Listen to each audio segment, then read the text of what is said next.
from Tampa Bay's Information Center. This is 10 Connects News this morning. Thanks very much. All right, when it comes to buying a home here, they say it's an absolute buyer's market right now. Yeah, they say that. You wonder, is it really true? Coming up, some things to look for if you're a buyer, and if you're a seller, what you can do to put the ball in your court. Welcome back, everybody. You know, right now everyone's trying to survive the economy, right? And some people they're finding some pretty good deals when it comes to buying a new home. Yeah, while others are doing what they can to get their home ready so they can go ahead and sell it, even though that home has been on the market for quite some time. And there are some things that you need to know here, whether you're a buyer or a seller. Kathleen Kuhn, president of the HouseMaster, one of the largest home inspection groups in the country, is here with us this morning. Thanks for joining us. Happy to be here. So I watch all these home improvement shows in the afternoons, right? And they have them sort of fix up the whole house for like $2,000 and it gets sold like that. What are some cheap, quick fixes that you don't need a ton of skills to do that can help you sell your home? Well, the good news is there are a lot of things you can do for very little money. For example, at HouseMaster, we always recommend you regrout your tile.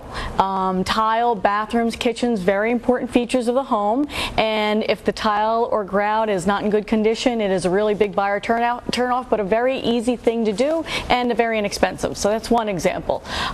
Vegetation, keeping the landscaping in good shape. Again, that could be a weekend project. It doesn't need not like this. Yeah, this is a good example. I mean, you know, this again could be a weekend project. It doesn't require necessarily a lot of money. It's a little bit of time, but when you see overgrown vegetation, it kind of indicates to the buyer that the whole house is probably problematic, and that might not be the case. All right, there's a ton of foreclosures out there. There's a ton of short sales. I know this because I'm buying a home right now, and that's all I'm running into, and I'm trying to avoid those because I don't want to go through the bank red tape to get there to the end deal.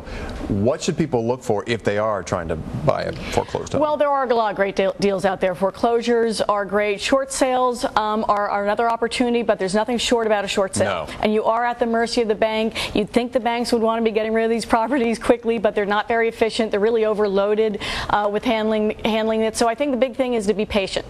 Realize that you can get a good deal. You want to be patient. One of the trends we're seeing is if you're buying a foreclosed home, whether it's a short sale or already foreclosed property, to get the house inspected before you put your offer in.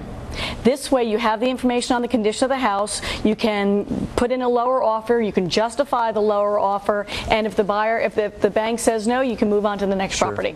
Sure. So that is a different trend. Kathleen, great tips for us this morning. We do appreciate you being here. And by the way, she was mentioning grouting, your regrouting.